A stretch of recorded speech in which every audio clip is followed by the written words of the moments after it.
대한제국의 역대급 파장을 불러일으킨 바로 그 사건, 의병에서 독립군으로 발돋움하게 된 그 역사적 사건에 대해 알아봅니다. 으라차차 독립전쟁사.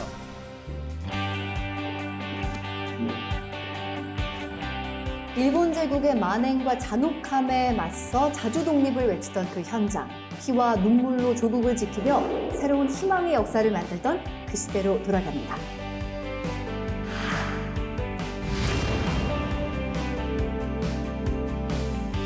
네, 반갑습니다. 네, 안녕하세요. 만남에 이어서 두 번째 만남인데요. 오늘은 교수님 장소가 바뀌었어요. 사진이 엄청 많은데요. 네, 여기는 서대문 형무소에서도 네. 이 옥고를 치르신 5천여 명, 이 모습을 담은 이 수영표를 전시해 놓은 공간입니다. 네. 여기 보시면 좀 사진이 좀 이상하지 않으세요? 일반적인 사진하고 좀 다르죠? 네. 약간 좀 번호가 네. 있고. 네. 일본에 붙잡혀서 이제 범죄자로서 찍힌 사진이고 그들을 관리하기 위해서 만든 수영 기록표라고 하는 것이고 잘 보시면 모습과 함께 얼굴, 인상착의, 신체적 특징, 죄수번호 이런 것들이 쓰여져 있습니다. 그러니까 우리에게는 독립운동가이지만 일제는 우리 독립운동가들을 이제 범죄자로 취급을 한 것이죠. 네. 야, 우리의 역사를 만들어내신 분들과 네. 오늘도 함께 하겠습니다. 자, 으라차차 독립전쟁사 오늘 두 번째 시간입니다. 저번 시간에 항일 무장투쟁의 서막이라고 할 수 있는 의병에 대한 이야기, 의병 전쟁에 대한 이야기 함께 나눴는데요. 우리 용훈 씨, 진율 씨 어땠어요? 일단 끝에 네. 정말 결정적인 사건이 이제 생기게 됩니다. 어떤 궁금하세요? 사건인가요? 바로 다음 주에 알려드릴게요. 궁금증을 딱 이제 주시고 이제 너무 끝이 났잖아요. 길었죠. 네. 그래서 지금 그 얘기 들을 생각에 너무 지금 설레고 있고 저번 시간에 사실 좀 화도 좀 많이 났었고 또 한편으로는 좀 가슴도 뜨거워지는 그런 이야기도 많이 들었는데 오늘은 좀 화나는 일보다는 좀 가슴 뜨거워지는 그런 이야기들이 더 많았으면 좋겠습니다. 네.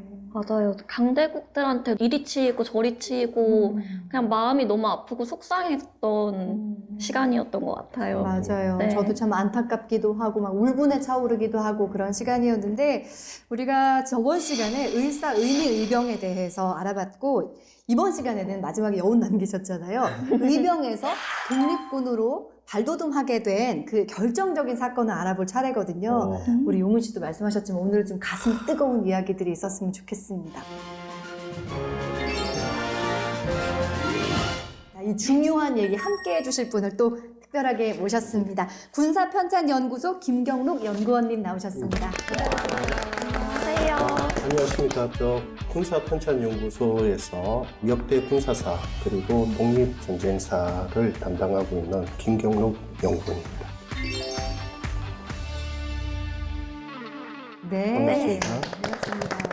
그런데 군사편찬연구소는 무슨 일을 하는 곳이에요? 저희 군사편찬연구소는 전쟁으로 인한 어떤 전쟁 피해 그리고 전쟁에 대한 교훈 이런 것을 전훈이라고 합니다. 네. 전훈을 이제 정리하기 위해서 설치가 됐고 지금 현재까지 역대 군사사 그리고 국방부와 국방의 역사 그리고 또 6.25 전쟁 이런 분야를 종합적으로 연구하는 국내 최고의 연구기관이라고 감히 말씀드리겠습니다. 지난 시간에 우리가 의병이 국군의 시작이냐 아니냐 네. 이런 얘기도 함께 했는데 오늘 네. 좋은 말씀을 부탁을 드리겠습니다.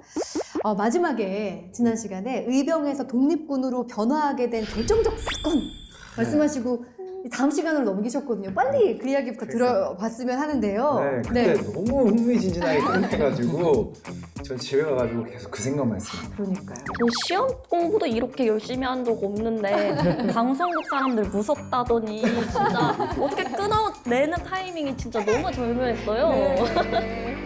이렇게 애타게 원하신다니까 빨리 네. 답변을 드리도록 빨리요. 하겠습니다. 그럼 바로 바로 일본이 바로 우리의 대한제국 군대를 해산시킨 일입니다. 해산이요? 군대를요? 군대 해산. 네, 그렇습니다.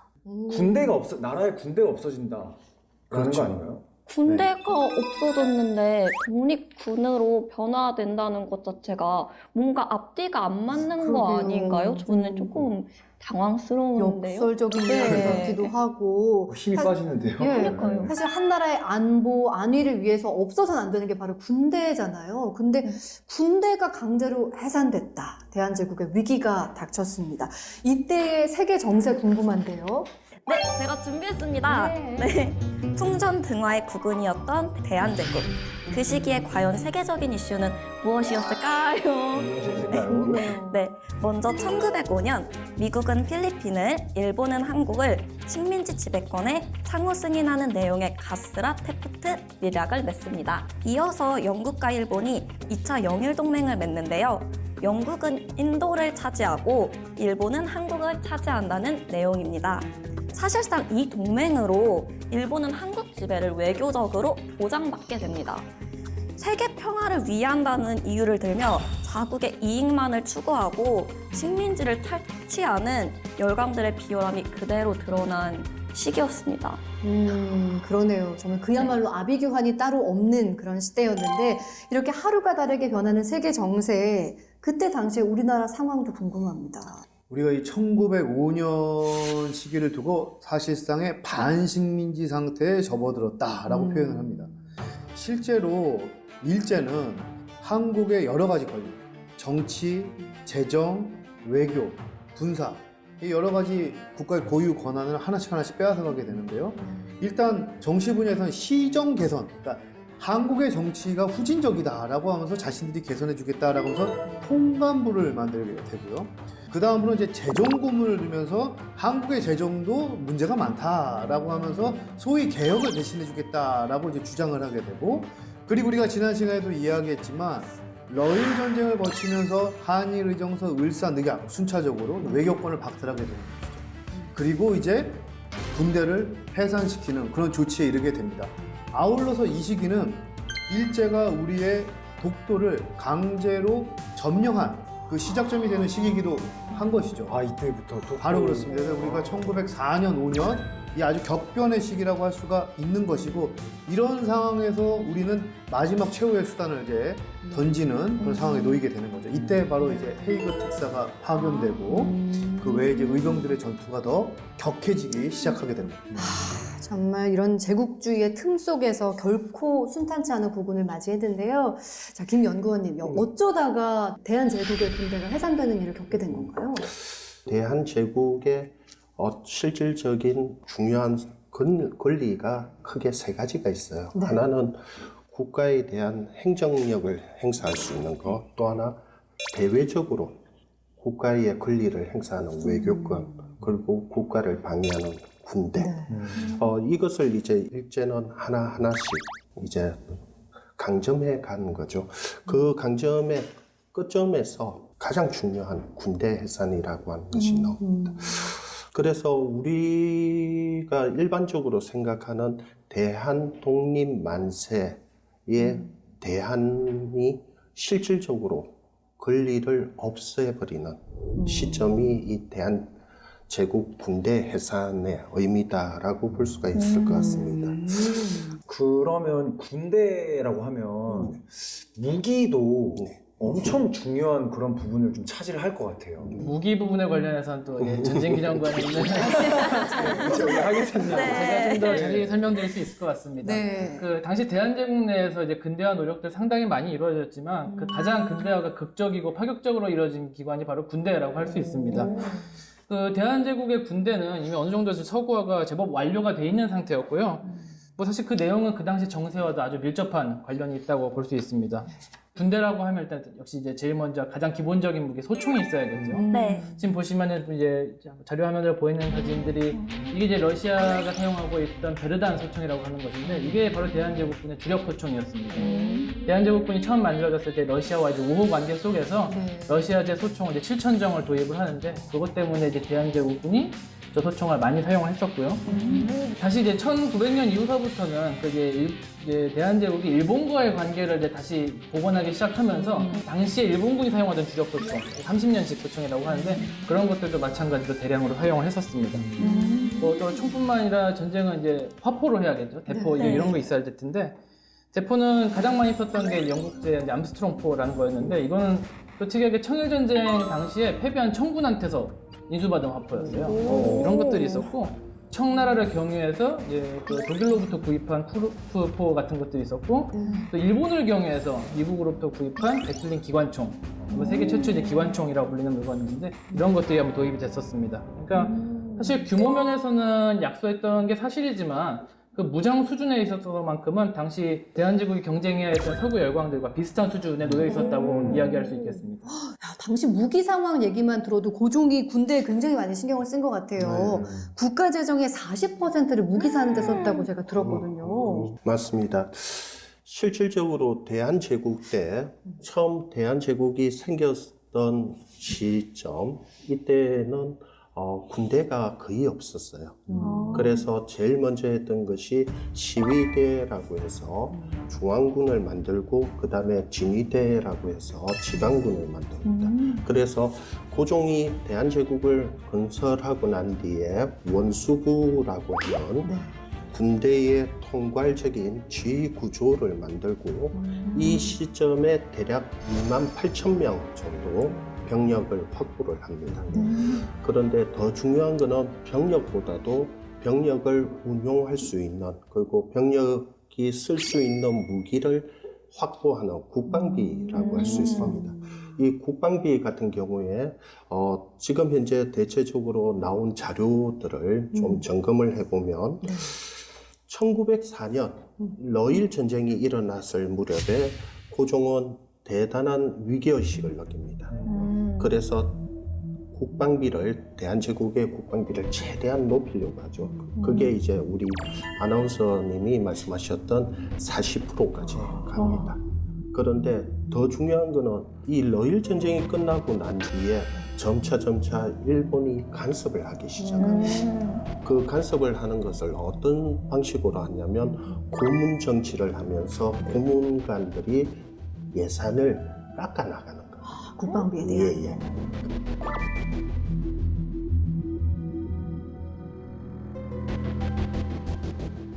정부에서는 예산을 책정을 하지만 실제 집행되는 이유를 낮춰가는 거죠. 그래서 1904년에는 군부에 대한 예산이 519만 원 정도였습니다. 519만. 예. 그런데 이것을 다 못 써요. 일본이 간섭을 해가지고 240만 원 정도밖에 못 씁니다. 절반밖에 못 쓰죠. 그런데 1905년 그리고 1906년 이렇게 쭉 넘어가면서 이 비율이 줄어가요.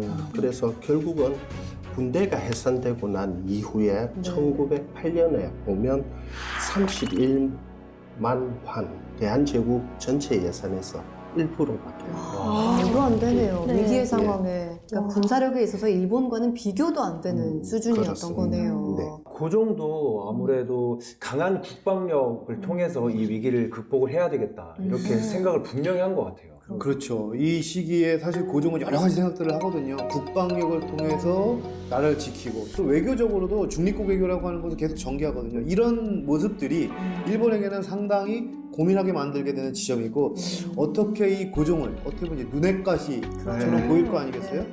퇴위시킬까? 이럴 때 이 사건이 일어나게 되는 거예요. 혹시 아까 말씀하셨던 헤이크 특사 사건 이제 뭐 아닌가요? 척하면 다 아시네요. 그럼요. 네, 헤이그 특사 사건의 좀 전후 상황에 대해서 혹시 조금만 더 자세히 알려주시면 될까요? 네, 이때 이제 헤이그 특사라고 하는 것은 네덜란드 헤이그에서 제2차 만국 평화회의가 열리게 됩니다. 고종이 특사를 보내게 되는데 이때 바로 이준, 이상선 이분 두 분을 특사로 보내서 러시아 상페테르부르크에 있던 이 이휘종 선생과 함께 헤이그에 파견가게 되죠. 이 세 분이 헤이그에 가서 일본의 이러한 무단한 침략과 간섭을 폭로하고 호소하게 됐는데 이거를 이제 빌미로 일본에서는 소위 이제 외교권도 박탈되는 상황에서 마음대로 이제 그런 이제 일을 벌였다라고 해서 고종 광무왕제를 퇴위시키게 되는 거죠. 아울러서 바로 이참에 군대 해상까지도 강행하는 이런 조치들을 취하게 됩니다. 그러니까 그 하이그 특사로 인해서 네. 그 황제가 강제로 끌려 내려오는 굴욕을 겪게 된 거죠.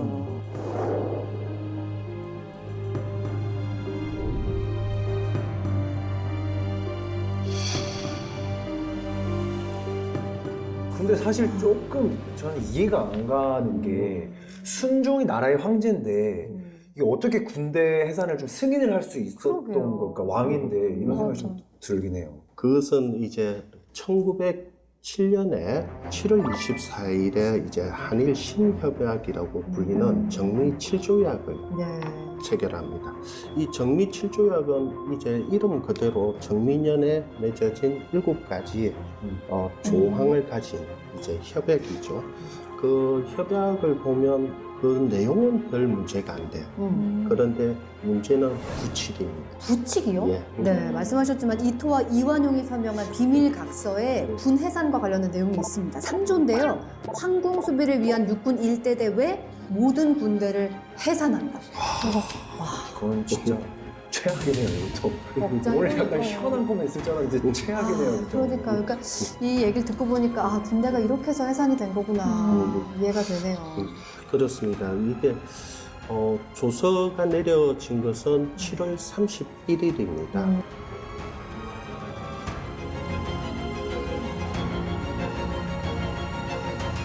이거는 뭐냐면 실질적으로 순종의 조서 자체도 친일파에 의해서 그리고 일제에 의해서 작성되었고 이 여파가 어떻게 미칠 건가에 대해서도 사전에 준비를 다 하고 있다라고 하는 점을 알 수 있습니다. 그러니까 반발을 좀 미리 예상을 한 거잖아요. 네. 이게 이 사람들이 이 군대에도 어쨌거나 조직이고 군인들인데 이제 해산이야 내일부터 해산 이러면 가만히 있을 리가 없잖아요. 반발이 엄청났을 것 같아요. 그렇죠. 여기 지도를 잠깐 이제 네. 보시게 되면 네. 여기 지금 빗금이 쳐져 있는 게 일본군들이 주둔해 있는 각 부대들이 여기는 종로거든요. 예. 종로에서 동대문으로 가는 쪽이고 요건 이제 서쪽이고 보시면 아시겠지만 서울의 주요 요소마다 바로 일본군들이 병영을 만들어서 그러네. 장악하고 있다는 걸 알 수 있어요. 그러니까 사실상 대한제국 군대가 해산될 무렵은 서울은 당시 한성은 일본군에 의해 포위되어 있었다라고 말해도 과언이 아니었다 이렇게 얘기할 수 있죠. 명분은 뭐였어요? 일단 해산하는 이유가 있었을 것 같아요. 네. 그 해산하는 이유도 사실은 조서에 나와 있습니다. 이 조서에 보면 물론 일본이 적었죠. 네. 네, 일본이 적었지만 이렇게 이야기를 합니다. 국사가 가난한 때를 만났으니 쓸데없는 비용을 극히 절약해서 이용후생의 일에 응용함이 오늘날의 급선무다.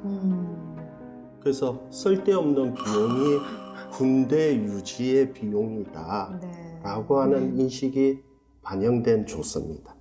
자, 만발의 준비를 끝낸 일본, 이 조칙을 발표하고 대한제국의 해산식만 남아있는 상황인데요. 말씀하셨지만 군인들이 눈치가 없을 리 없잖아요. 이 위기 상황을 파악했을 텐데 그때 어땠는지 궁금해요. 바로 그때 이제 그렇게 사실 거점을 다 확보하고 또 속여가면서 대한제국 군대를 해산시키는 그 날 결국 이제 그런 원통함에 기름을 붓는 사건이 일어나게 됩니다. 그 정해인 제1연대 1대대장인 이 박승환 참령이 자결을 하게 되는데요. 이때 이제 이렇게 말씀을 하십니다. 군인이 능히 나라를 지키지 못하고 신하로서 능히 충성을 다하지 못한다면 10,000번 죽어도 아깝지 않다. 라고 이제 말씀을 하시면서 사실은 이제 그 본인의 뜻을 사람들에게 널리 알리게 되는 거죠. 그 소식이 이제 전해지게 되니까 당연히 그렇죠. 있는 부하들은 다 들고 일어나는 겁니다. 그래서 여러분 이제 남대문 있잖아요. 남대문 가보시면 그 우측으로 쭉 올라가는 서성로 쪽으로 가는 길 보면은 뭐 넓은 공터가 있고 표석들이 몇 개가 있어요. 보시면 이 박승환 선생 자결 순국지라고 하는 자그마한 표석과 함께 또 이 정미의병 발원지라고 되어 있습니다. 그러니까 뭐냐면 박승환 참령이 돌아가심으로써 한편으로는 의병이 일어나게 된 그런 이제 역사적인 사건이 일어난 공간이라고 할 수가 있는 것이죠. 와, 그러니까 이게 조칙이 내려왔다고 해도 순순히 돌아서기가 힘들어서 그렇죠. 이 죽음으로 울분을 터뜨린 거죠. 그렇습니다. 그러네요. 네. 저 같아도 진짜 분하고 원통해서 못 참을 것 같아요. 근데 또 일본에 맞서는 방법도 있지 않았을까요? 왜 꼭 자결을 선택하셨는지도 궁금해요. 네. 예, 이것은 우리가 1907년이라고 하는 시점으로 좀 돌아가 봐야 돼요. 네, 뭐냐면 왜 살아남아서 한 그렇죠. 명이라도 끝까지. 더 네. 싸워서 이기는 것이 낫지 않느냐라고 할 수 있는데 이거는 하나 큰 문제가 있습니다. 그거는 뭐냐면 대한제국 군대의 중요한 군사 지휘관이 제국의 황제가 내린 명령입니다. 명령에 대해서 지휘관은 그것을 수명을 해야 됩니다. 그러다 보니까 당신 자신은 실질적으로 이 명령에 대해서 역사적으로 동의를 못해요. 동의는 못하되, 그리고 또 하나 이 박성환 참령 같은 경우에는 하나 더 고려됐던 것 같습니다. 실질적으로 자기가 살아서 부대를 지휘해서 전투를 하는 것하고 네. 자기가 죽음으로 인해서 자결을 함으로 인해서 미치는 영향, 분개심을 더 끌어들이는 요 효과를 충분히 고려했을 것 같아요.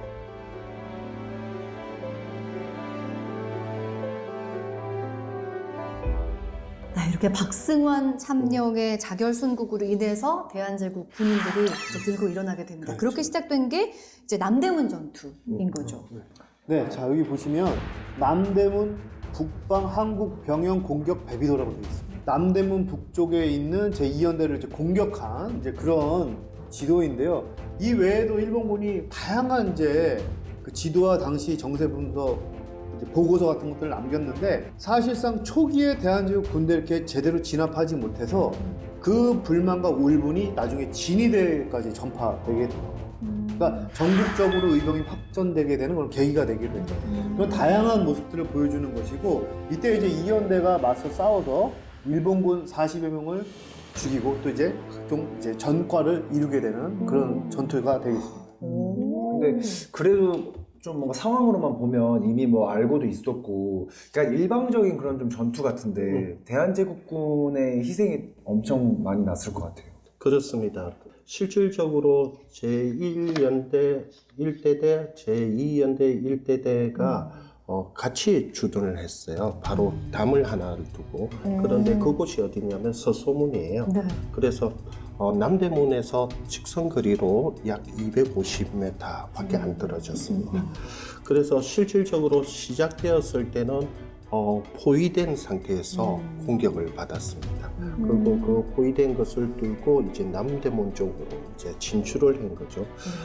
그 진출 과정을 이제 좀 살펴보면 왜 하필이면 남대문 쪽으로 갔을까라고 하는 점입니다. 이거는 뭐냐면 남대문을 통해서 한양을 이제 벗어나서 이제 움직이려고 하는 그런 거였고, 그거에 대해서 일본은 중화기로 그리고 다수의 병력으로 그것을 이제 탄압을 했던 그런 상황이라고 볼 수 있습니다. 그런데 이제 박은식 선생의 또 한국 독립운동 지열사에 보면 이제 한 200m 그 공간에서 이제 한 3시간 동안 치열하게 전투를 해야 하는 것 때문에 혼의 피해도 만만치 않게 많이 나왔다라고 하는 것을 알 수 있습니다. 그럼 이렇게 일방적으로 당하는 네. 게 아니라 정말 일본의 희생자도 굉장히 컸고요. 카지와라 대위가 사망하기도 했다고 합니다. 그러니까 굉장히 예상치 못하게 대한제국군의 위세가 대단했던 건데요. 이 전투가 남긴 의미 어떤 게 있을까요? 그렇습니다. 이 대한제국 군대하고 일본군이 서울에서 시가전을 벌였다라고 하면 쉽게 말하면 골리앗과 다윗의 싸움입니다.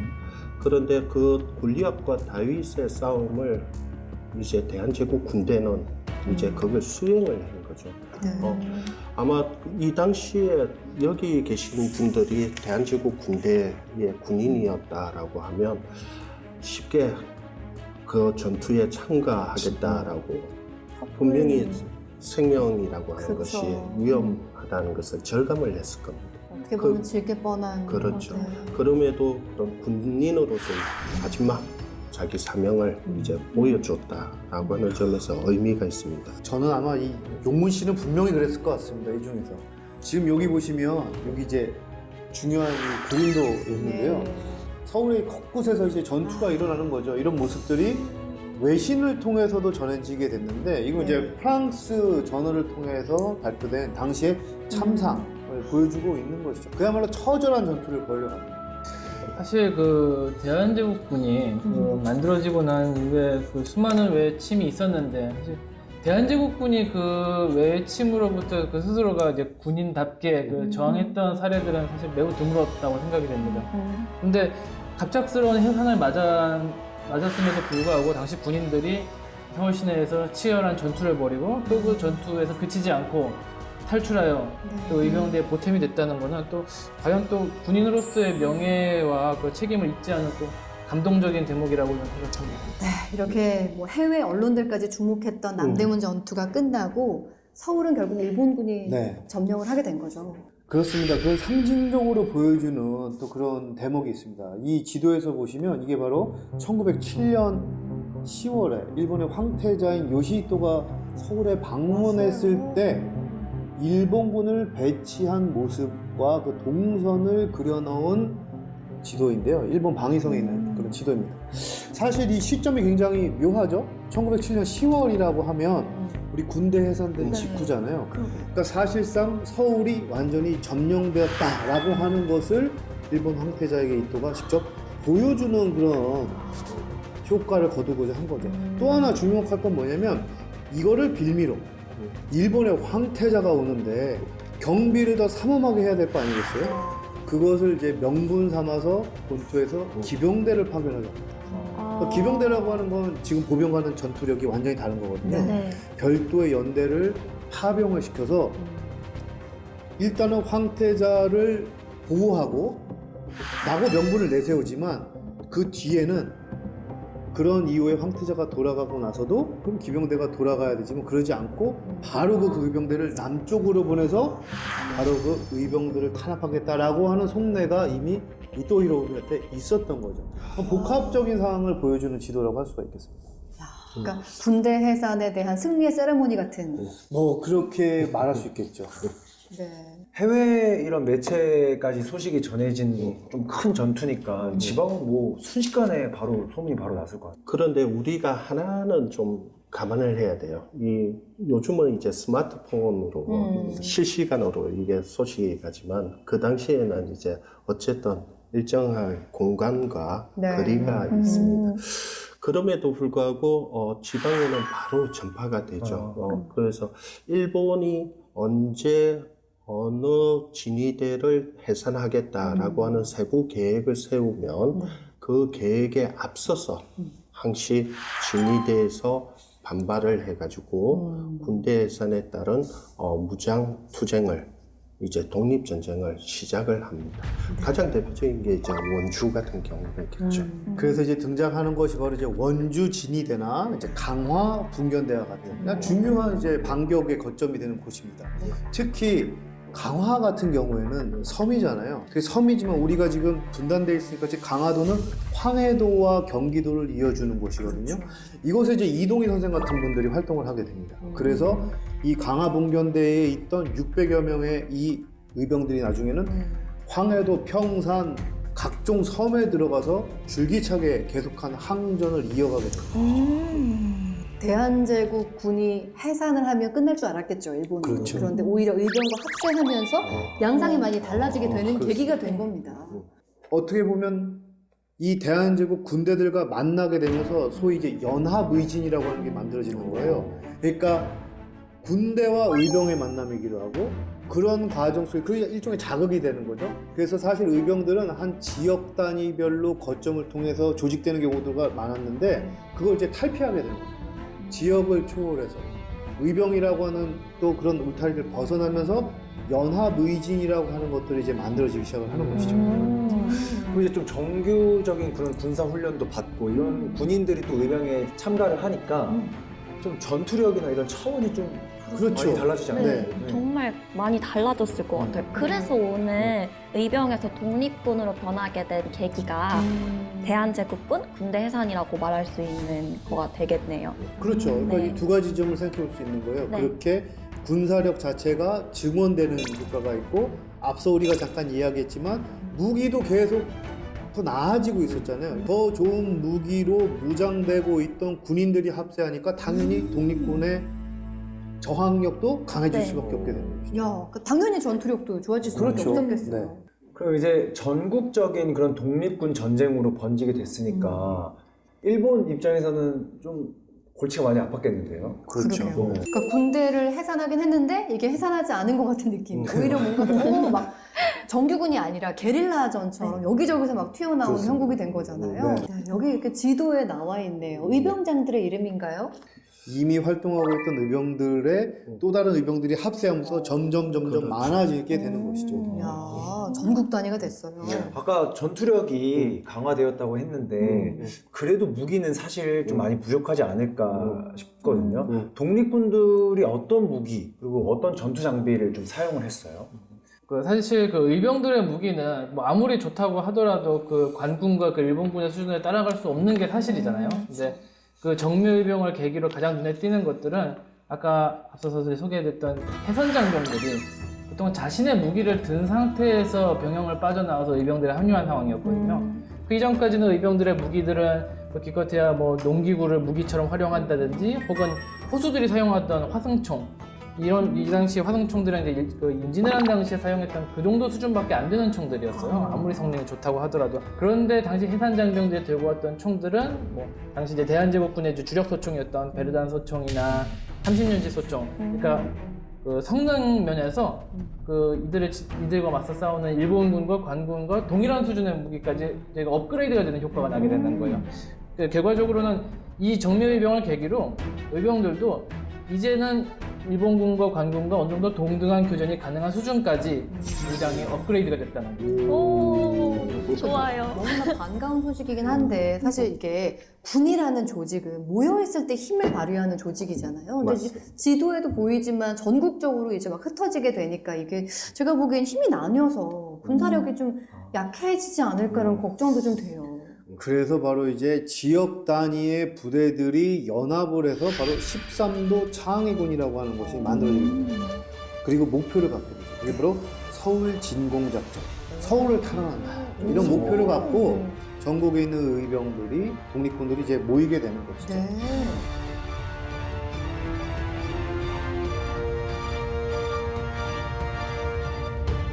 총대장이었던 이인영은 이제 경문을 발표하게 되거든요. 그래서 우리의 조국을 위해서 헌신을 해야 된다라고 이야기하면서 야만적인 일본군의 잔혹한 만행 그리고 불법 행위를 전 세계에 알려대고 그런 야만적인 일본군을 군인들을 없애버려야 된다라고 발표를 하게 되는 것이죠. 그러한 뜻에 이제 동의를 하게 되면서 각 지역, 관동 지역, 기호 지역 독립군들이 모이게 돼서 그 수가 이제 1만에 이르게 되게 되는 것입니다. 그 중에는 이제 대한제국 군대 출신 사람들이 이제 3,000명에 다다르게 되니까 굉장히 다른 모습을 보여주게 되는 것이죠. 그러니까 말하자면 전국 단위의 어떤 전국구죠. 독립군 군단이 그렇습니다. 만들어진 거라고 할 수가 그렇습니다. 있는데 그러면 독립군 수도 그렇고요. 전투력도 그렇고 월등히 좋아진 건데 이렇게 되면 중요한 게 또 수장이잖아요. 맞아. 이끄는 사람의 힘. 굉장히 중요할 것 같아요. 그 역할이. 실질적으로 이인영이라는 인물은 전체를 모으는데 큰 명분을 제공하는 총지휘관이었다라고 하는 겁니다. 그래서 이 대단한 유학자로서 그 당시 시대 상황을 읽고 그다음에 많은 분들이 공감을 해줄 수 있는 인물로서 등장한 겁니다. 든든한 수장이면서 투지 넘치는 군사까지 준비가 어느 정도 끝났으니까 이제는 선전포고 하면 되는 거잖아요. 그렇죠. 이제 네. 시원하게 네. 시원하게 이제 한번 좀 맞아. 사이다가 너무 그치, 필요한 사이다 필요해요, 순간이에요. 지금. 진짜 준비가 다 사이다. 됐으니까. 그래서 이제 선전포고와 경문을 발표하게 되는데요. 네. 우리와 단순히 일본 간의 전투만 가지고 되지 않는다고 생각을 하는 거예요. 국제사회에 이걸 알려야 된다라고. 아까 말했잖아요. 야만적인 행위. 그래서 다른 나라 각 대사관에도 우리가 이런 전투를 벌이고 국제법상 교전단체이다라고 하는 것을 알리게 되는 것입니다. 정식으로. 네. 네. 자, 그렇게 반격이 시작이 됩니다. 13도 창의군. 그러면 서울 입성 어떻게 진행이 되나요? 실질적으로 그 13도 창의군 같은 경우에는 목표 지점이 있습니다. 직결 지점이. 예, 그래서 이제 경기도에 직결을 해서 이제 서울로 진격을 하는 작전을 펼치는 거죠. 작전이요. 네. 그때 약간, 이끌었던 분이 어떤 분이시죠? 실제 병력을 전체 지휘하는 것은 또 다른 인물들이 여러 있습니다. 그 네. 중에 가장 중요한 인물 중에 한 명이 군사장이었던 허위라고 하는 허위. 인물이 있습니다. 자, 이 허위 선생이 이끄는 선봉대가 이제 동대문밖에 이르게 됐는데 사실 이미 대한매일신보에도 이런 각 소식이 알려지게 되면서 이 의병들이 집결하고 있다는 소식이 전해지고 있었습니다. 일본군도 가만히 안 있겠죠? 네. 한강을 포위하고 동대문에 총을 내걸고 이러면서 사실상 후발대가 제대로 합류할 수 있는 상황이 되지는 못한 겁니다. 그러니까 사실 고립되게 되고 나중에 결국 흩어지게 되면서 임진강 유역으로까지 퍼져나가게 되고 그래서 서울 진공작전이 결과적으로는 애초 목표했던 바를 이루지 못하게 되는 것이죠. 의병 피해가 꽤 컸겠어요. 그렇습니다. 그렇게 해서 서울 진공작전은 실패를 하게 됐지만 그래도 일단 투쟁의 의지는 사라지지 않았을 것 같아요. 그것을 잘 보여주는 것이 허위 의병장이라고 할 수 있습니다. 비록 서울 진공작전은 실패했지만 네. 허위 같은 경우에는 부대를 이끌고 임진강 쪽으로 다시 옮겨갑니다. 그리고 그곳에서 다양한 의병들을 또 모아서 제2차 서울 진공작전을 이제 계획하기도 했었습니다. 네, 그 서울 진공작전 이후에 이제 허위 선생님의 이제 그 행적을 보면은 그 이제 이듬해 1908년 6월에 일본 헌병대의 기세보로 포천에서 투하되십니다. 네. 허위 선생님께서 이제 그동안 13년 동안의 의병 투쟁을 이어오신 분인데 그거에 이제 마침표를 결국 찍게 되고 만 것이었죠. 그래서 지난 시간에 말씀하신 것이 서대문 형무소의 첫 번째 수용자였다. 그 당시는 경성 감옥이라 부르고 있었죠. 바로 이곳 서대문 형무소에 이제 수감이 되셨고요. 네. 그 당시 이제 일화로는 그 모진 고문과 신문에도 그 이제 딱 그 선비의 기계를 지키고 그 흐트러짐 하나 없는 모습을 보여서 신문하던 그 일본인들까지도 감복시켰다는 이야기들이 전해지고 있습니다.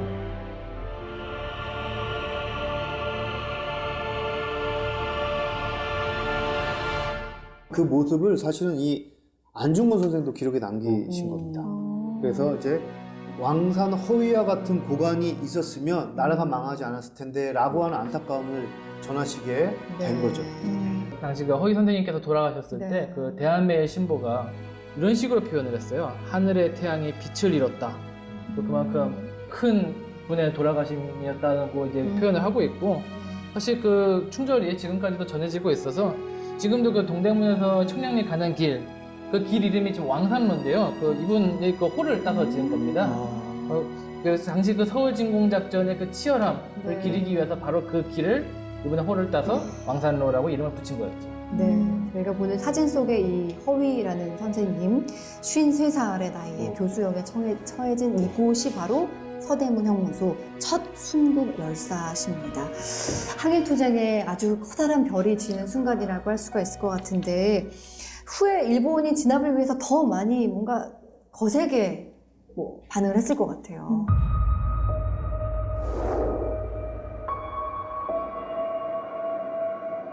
그렇습니다. 일제는 이 정리의병에 대해서 국가의 마무리 작업, 그러니까 일제 식민지의 식민화의 마지막 작업이라고 생각을 했습니다.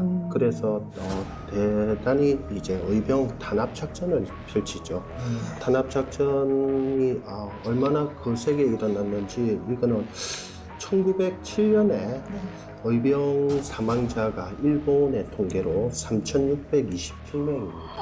그런데 1908년에 네. 11,562명으로 늘어납니다.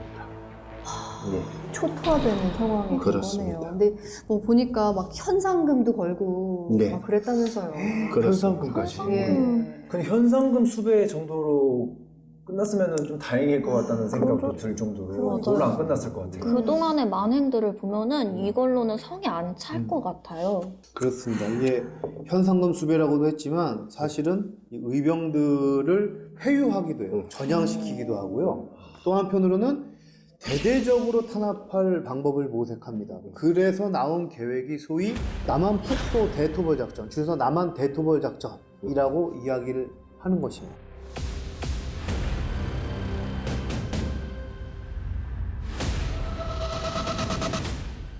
그러니까 독립군을 우리 독립군은 폭도라고 그렇죠. 표현하게. 와. 그리고 여기서 말하는 남한은 이 전라도 지역을 이야기를 합니다. 아. 폭도 소리 들으니까 기분이 진짜 안 좋네요. 그러니까요. 어떻게 폭도라고 그런 말을 할 수 가만히 있어요? 생각해보면 이건 혼나야겠죠. 그만큼 네. 우리의 그 독립군의 위세를 좌시할 수가 없었던 거예요. 그러니까 그들 입장에서는 독립군이 폭도를 보였던 거죠. 네. 일본이 특히 폭도라고 지목했던 다양한 지역의 의병들이 있는데 그 중에서도 호남 같은 경우에는 우리 개항 이후에 일본의 개항장이 군산, 목포 여러 군데에 설치가 됩니다. 그래서 지역 사회에 대한 경제 수탈, 그리고 식량 수탈, 그리고 또 하나 토지 강정 이런 걸로 인해서 일제에 대한 반감이 아주 높았던 지역이라고 할 수 있습니다. 네. 이름 자체가, 작전의 이름 자체가 굉장히 일본의 어떤 투지를 보여주는 남한 폭도 대토벌 작전, 어떻게 진행이 됐나요?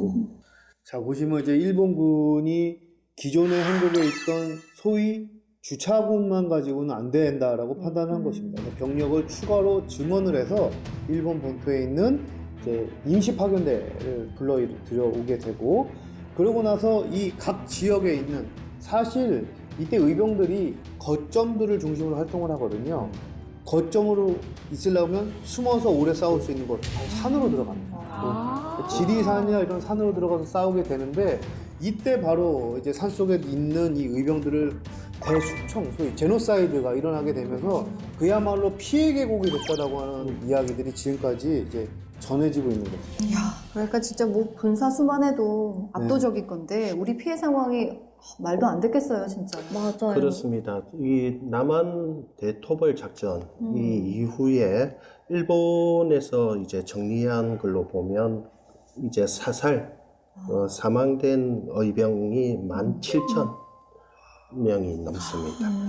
그리고 부상자도 엄청나고요. 독립군이랑 민간인을 구분이나 했을까도 싶어요. 그러게요. 그쵸. 그렇습니다. 군복을 입고 있는 게 아니니까. 네. 그래서 실질적으로 의병은 정규 군대가 아니기 때문에 지역에 있는 이제 한국인들하고 다양하게 연계가 됩니다. 그래서 이 토벌 작전에서 일본이 썼던 방법이 뭐냐면 동장이나 이장을 통해서 그 지역에 있는 장부를 갖고 와서 그 지역 사람인지 아닌지를 확인을 하고 그 다음 날 또 와서 한 번 더 기습적으로 한 번 더 확인하고 하는 방식으로 했습니다. 네, 남한폭도 대토벌 작전에 체포된 우리 호남 의병장들의 모습입니다. 너무나 마음이 아프네요. 그러니까 우리가 정말 아주 높은 기계로 싸우고 있는 의병들의 모습이 너무나 지치고 고단해 보여서 마음이 아프고 또 이 장면은 너무나 가슴이 아픈데 네. 아직 처형돼. 네, 처형되고 있는 의병들의 모습입니다. 하지만 저는 사실 이게 그냥 뭐 아무 의미 없는 희생이라고 생각하진 않거든요. 아주 치열했던 독립전쟁이라고 할 수가 있는데 이게 의의가 분명히 있잖아요. 네. 일제의 군사 강점의 측면에서는 한국인들이 특히 군인들, 대한제국의 군인들 그리고 해산된 군인들이 합류한 의병들 같은 경우에는 지금 저 사진과 같이 아주 처참한 결과를 초래할 수도 있지만 그네들은 한국의 독립, 대한의 독립이라고 하는 것을 굳건하게 외쳤던 것이고요. 그리고 이 대한의 독립이라고 하는 이 흐름은 이후에 독립군으로서 이제 정식으로 이제 일제와 맞서는 독립군으로 나가는 하나의 중간점이라고 볼 수 있습니다. 우리가 이제 이런 말 하잖아요. 전투에선 졌지만 전쟁에선 이긴다. 그죠? 그러니까 사실 이 일본군의 일제의 작전이 이렇게 끝났다면, 진압됐다면 끝이겠지만 아시다시피 우리의 독립전쟁은 이후로도 계속됩니다. 네. 그렇죠? 그러니까 우리가 더 장기적인 안목에서 봐줘야만 되는 거죠. 네.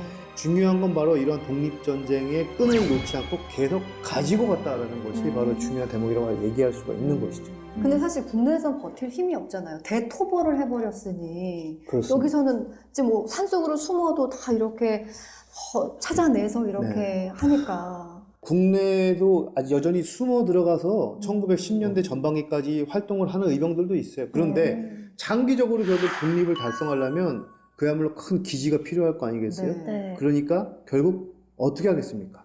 다른 방법을 찾아야만 하겠죠. 다른 네. 방법이요. 다른 방법. 다른 방법 중에 가장 현실적인 방법이 뭐냐면 연해주나 반도로 이동을 해서 의병 전쟁을 지속을 하는 겁니다. 해외로 가는 해외로. 거군요. 그리고 그 의병 전쟁은 이제 독립군에 의한 독립 전쟁으로 개성이 된다라고 할 수 있습니다.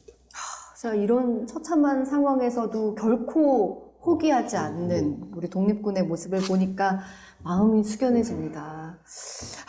일단은 좀 쫓기듯 가긴 했지만 해외에서 이제 자리를 잡은 우리 독립군들이 전열을 뭔가 새롭게 다듬어야 할 때인 거잖아요. 네. 그렇습니다. 이제 사실상 독립전쟁의 2막이 시작된다라고도 이야기할 수 있는 거거든요. 그래서 이러한 새로운 독립전쟁에 승리하기 위해서 이 독립군의 정예화를 추진하게 되고 기지를 건설하게 되고 그러한 적합한 장소들을 찾아가게 되는 것입니다. 가장 중요한 지점이라고 할 수가 있겠죠. 가장 중요한 지점. 네, 중요. 그렇습니다. 별 5개.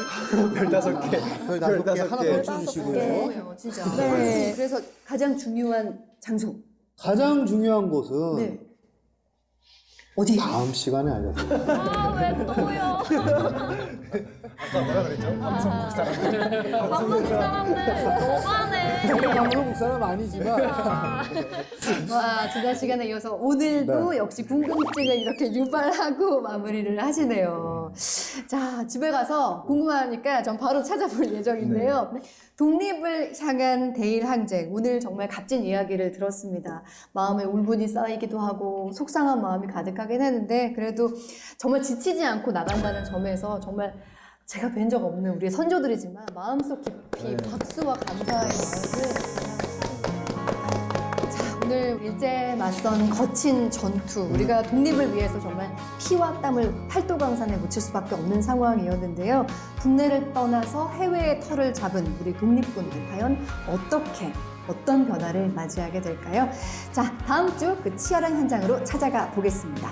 으라차차 독립전이다.